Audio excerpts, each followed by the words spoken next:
Imaginez une scène paisible. Nous sommes le 15 mars 2022 dans la petite ville côtière d'Yport, en Normandie. L'air est frais, vivifiant, chargé de cette odeur de sel et d'embrun que connaissent bien les gens de la côte. Dans le salon de la famille Dubois, une lumière douce filtre par la fenêtre. Le petit Léo, âgé de 5 ans, est assis sur le tapis, absorbé par son jeu.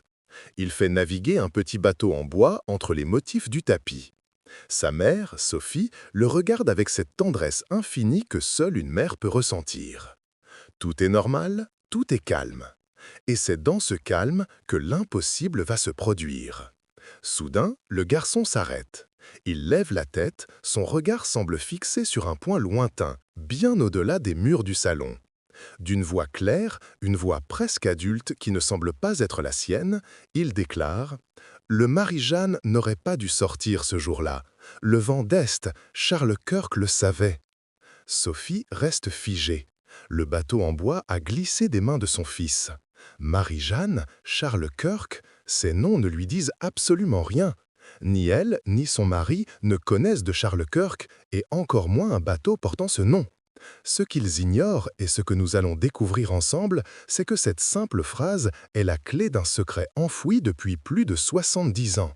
Un secret dont le détail final, celui que Charles Kirk connaissait, va bien au-delà de tout ce que vous pouvez imaginer. Nous vous accompagnerons jusqu'à cette révélation finale, alors restez bien avec nous. La vie de la famille Dubois était, jusqu'à cet instant précis, parfaitement ordinaire. Léo est un enfant comme les autres, joyeux, curieux, sans histoire.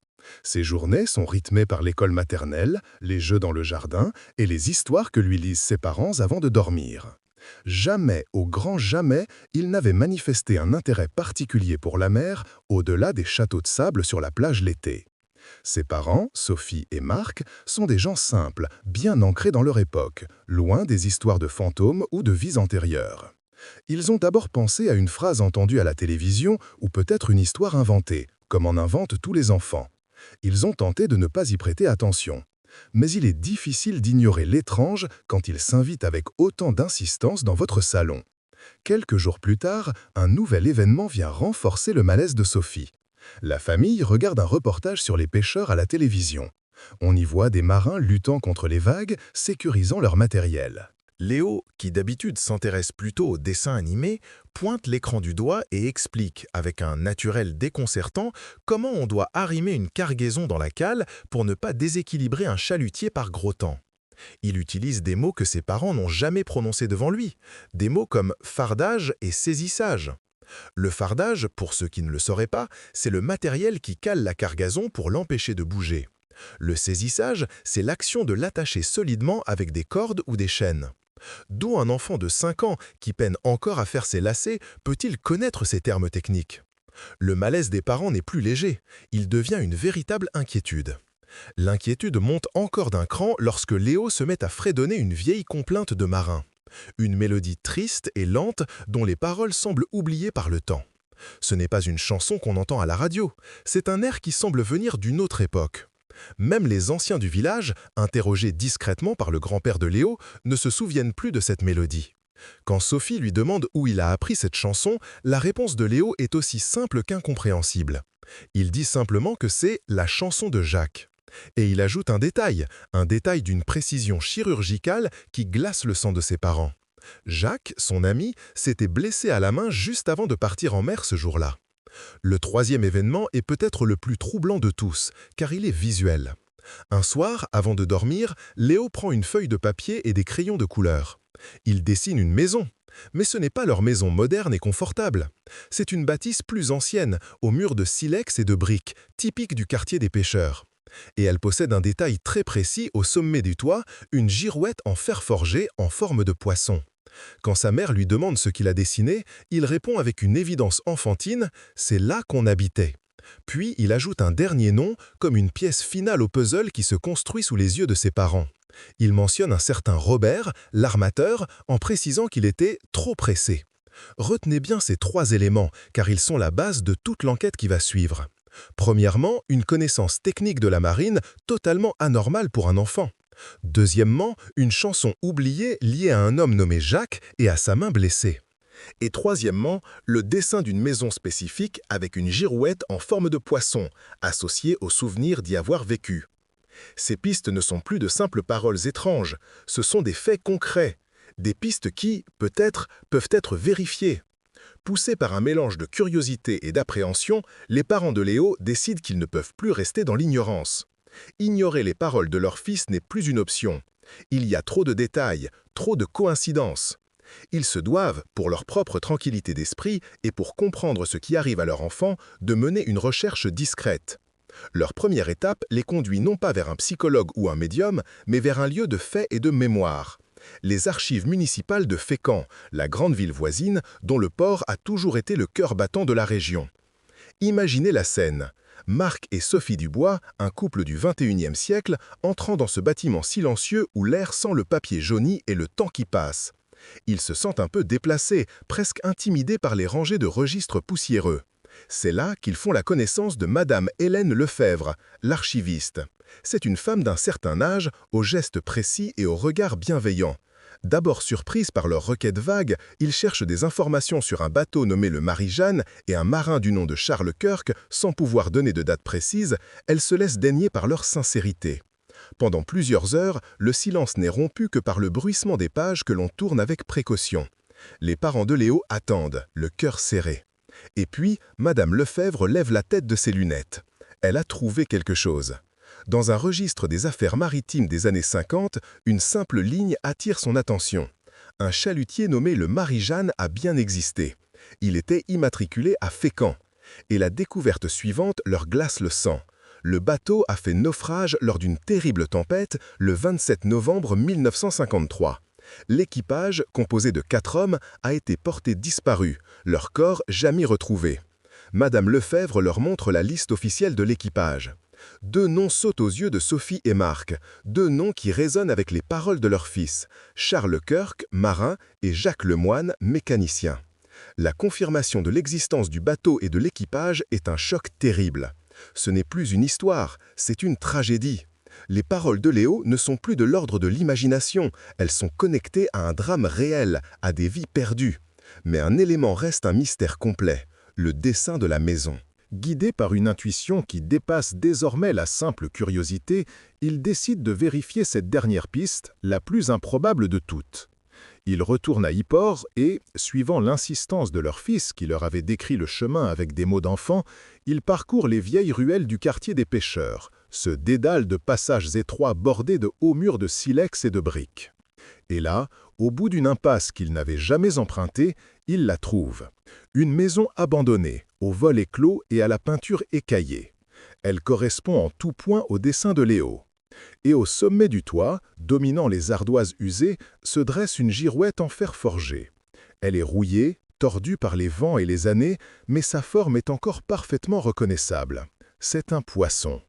Le cœur des parents bat la chamade. Arrêtez-vous un instant et imaginez leur état d'esprit. Ils sont là, debout, devant cette bâtisse silencieuse, une maison qui semble sortie tout droit des souvenirs de leur propre fils de 5 ans. La frontière entre le possible et l'impossible vient de s'effacer sous leurs yeux. Cette découverte est trop lourde à porter seule.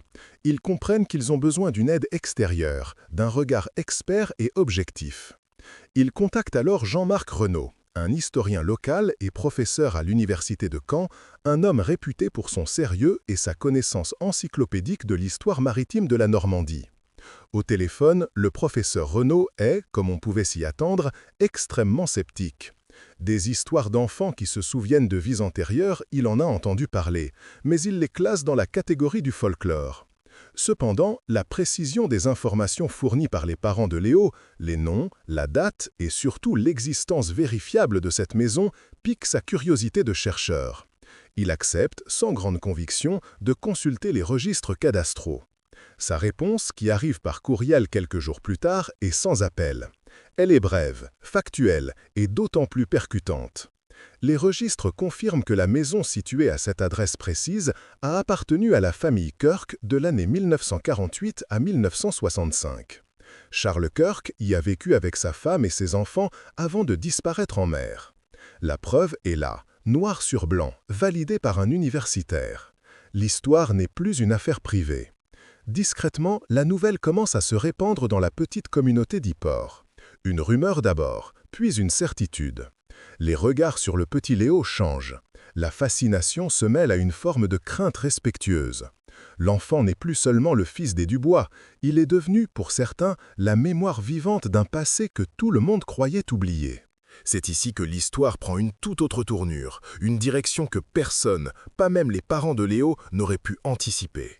Jusqu'à présent, les révélations de l'enfant, bien que troublantes, restaient dans le domaine du souvenir, de la mémoire d'un drame passé. Mais ce qui va suivre va transformer une tragédie en un mystère bien plus sombre. L'historien, Jean-Marc Renaud, a désormais la certitude que Léo est lié d'une manière inexplicable à Charles Kirk. Poussé par une curiosité scientifique qui a vaincu son scepticisme initial, il décide de retrouver le rapport officiel du naufrage. Après quelques recherches supplémentaires dans les archives des affaires maritimes, il met la main sur le document. C'est un rapport de quelques pages, rédigé dans le langage administratif et froid de l'époque. Les conclusions sont formelles. Le Marie-Jeanne a été pris dans une tempête d'une violence exceptionnelle. Une de ces « fortunes de mer », comme disent les marins. Un événement imprévisible et inévitable. Le rapport classe l'affaire comme un tragique accident, une fatalité contre laquelle les 4 hommes d'équipage n'auraient rien pu faire. C'est la vérité officielle, celle qui a été acceptée et consignée dans les registres depuis près de 70 ans.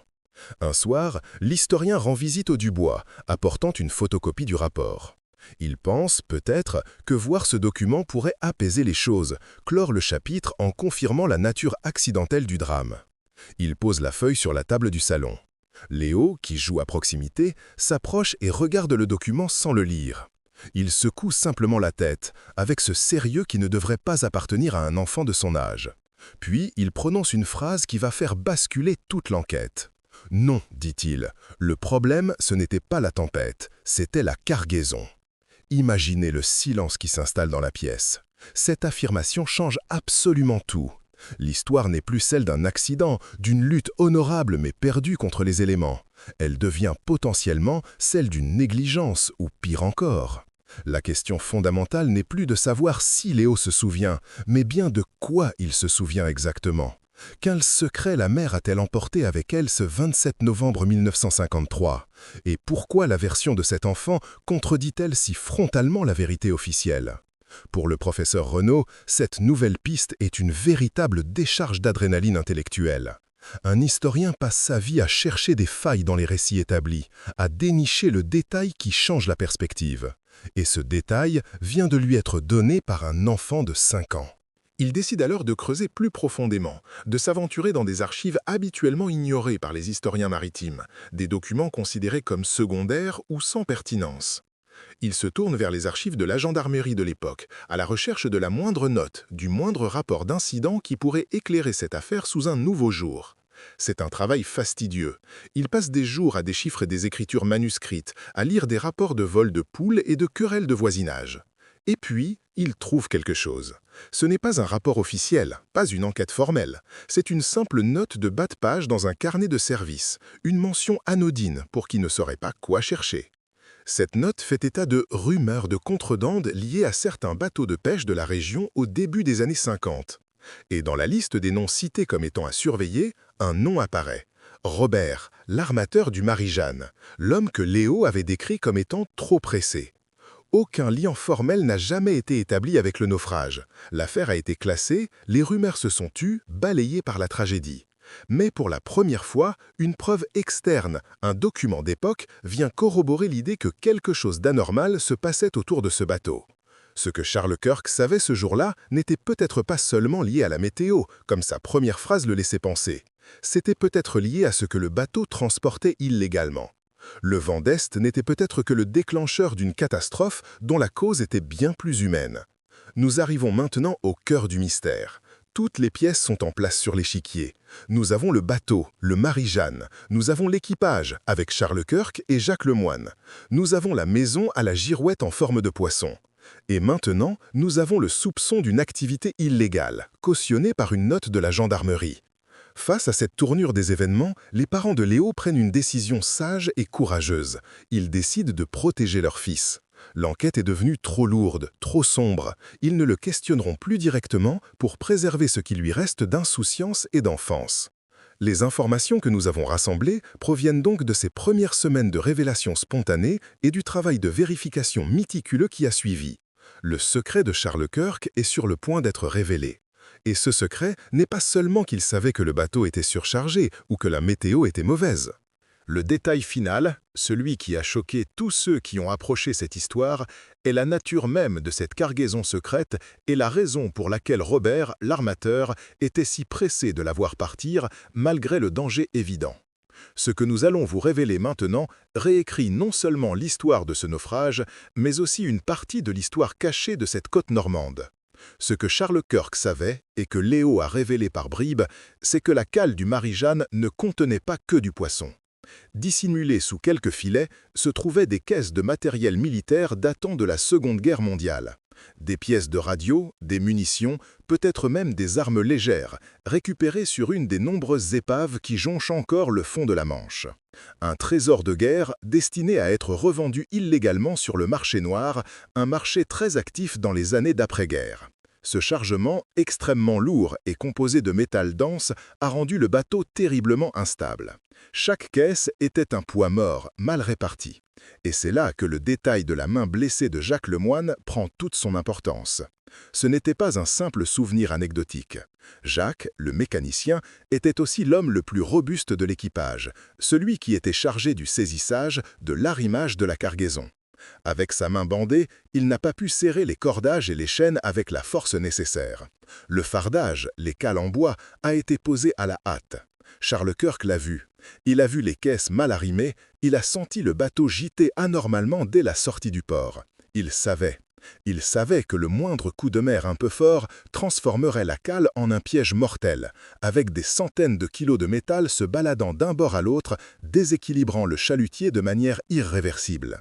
Il avait exprimé ses craintes à l'armateur, Robert. Mais Robert était trop pressé, comme l'avait dit Léo. Pressé parce que l'acheteur attendait cette livraison de l'autre côté de la Manche, et que le paiement promis était considérable. La fenêtre météo se refermait, mais l'appât du gain était plus fort que la prudence. La pression de l'armateur et sans doute le besoin d'argent dans cette période difficile de la reconstruction ont fait taire les protestations de l'équipage. Charles Kirk est monté à bord en sachant qu'il prenait un risque mortel. Non pas à cause de la tempête seule, mais à cause de ce secret qui pesait dans la cale. Le vent d'Est n'a été que le bourreau. La cause réelle du naufrage, c'était la cupidité d'un homme resté à terre. La tempête a frappé, comme prévu. Les premières grosses vagues ont suffi. Le chargement s'est désarrimé et le Marie-Jeanne a chaviré en quelques minutes, emportant ses 4 hommes et son secret par le fond. Cette révélation a été un choc profond pour tous ceux qui ont connu l'histoire. Pour l'historien Jean-Marc Renaud, c'était la confirmation qu'un récit officiel peut masquer une vérité bien plus sombre. Pour la petite communauté d'Yport, ce n'était plus une tragédie de la mer, mais une injustice. Les 4 marins n'étaient plus seulement des victimes de la fatalité, mais les victimes d'un crime motivé par l'argent. L'histoire de Léo n'a pas seulement ravivé le souvenir d'hommes disparus, elle a réécrit la vérité sur leur dernière journée. Elle a rendu leur dignité à ces marins en révélant qu'ils n'étaient pas morts par imprudence, mais parce qu'ils avaient été envoyés au devant d'un danger qu'ils connaissaient. Aujourd'hui, Léo est redevenu un petit garçon comme les autres. Les souvenirs de Charles Kirk se sont estompés, comme un rêve au réveil, laissant derrière eux une vérité restaurée. Ses parents veillent à ce qu'il puisse vivre son enfance en paix, loin de l'agitation que cette histoire a provoquée. Mais cette affaire, classée depuis près de 70 ans, a ouvert une brèche. Elle soulève de nouvelles questions qui nous mènent à d'autres secrets enfouis le long de la côte normande. Le naufrage du Marie-Jeanne n'était peut-être pas un cas isolé. D'autres bateaux ont disparu dans des conditions étranges à cette époque. D'autres histoires de contrebande dorment peut-être dans de vieux carnets de gendarmerie. La vérité, parfois, choisit des chemins inattendus pour remonter à la surface. Parfois, elle emprunte la voie d'un enfant de 5 ans joint sur un tapis. Si ces enquêtes, où le passé refait surface pour nous livrer ses secrets les plus profonds, vous intéressent, n'hésitez pas à vous abonner à notre chaîne et à activer les notifications. L'histoire que nous venons de vous raconter n'est que le début, et de nombreux autres mystères nous attendent.